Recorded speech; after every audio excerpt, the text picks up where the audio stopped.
उत्तर प्रदेश राज्यातील कानपूर इथल्या मुस्लिम धर्माचं श्रद्धास्थान असलेल्या मोहम्मद पैगंबर यांच्या जन्मदिनी आय लव्ह मोहम्मद असे बॅनर लावून शुभेच्छा देण्यात आल्या।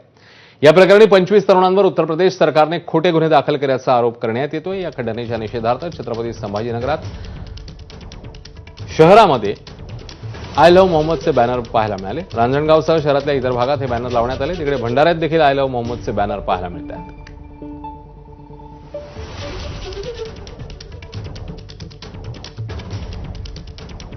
तर या वादावर भाजपा आमदार नितेश राणे यांनी पोस्ट केली। आय लव्ह मोहम्मदला आय लव्ह महादेवने उत्तर देणार अशी पोस्ट नितेश राणेंनी केली। मुंबईत लावलेल्या बॅनरवर नितेश राणेंनी प्रत्युत्तर दिलं। त्यामुळे आता नव्या वादाला तोंड फुटण्याची शक्यता पाहायला मिळते। पण ही भूमीच महादेवाची आहे ना, आपल्या प्रत्येकाच्या श्वासातच महादेव आहे। हिंदू राष्ट्रामध्ये आय लव्ह महादेव नाही लिहिणार तर अजून काय लिहिणार?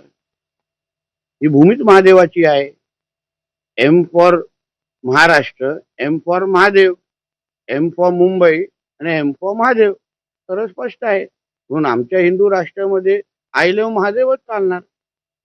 त्याच्यामध्ये मी काय दुसरं काय मी पाकिस्तान, कराची, इस्लामाबाद मध्ये बसून आय लव्ह महादेव नाही लिहिलेला आहे। मी आमच्या भारतामध्ये हिंदू राष्ट्रामध्ये आमच्या हिंदुत्ववादी विचाराच्या महाराष्ट्रामध्येच बसून आय लव्ह महादेव लिहिलेला आहे।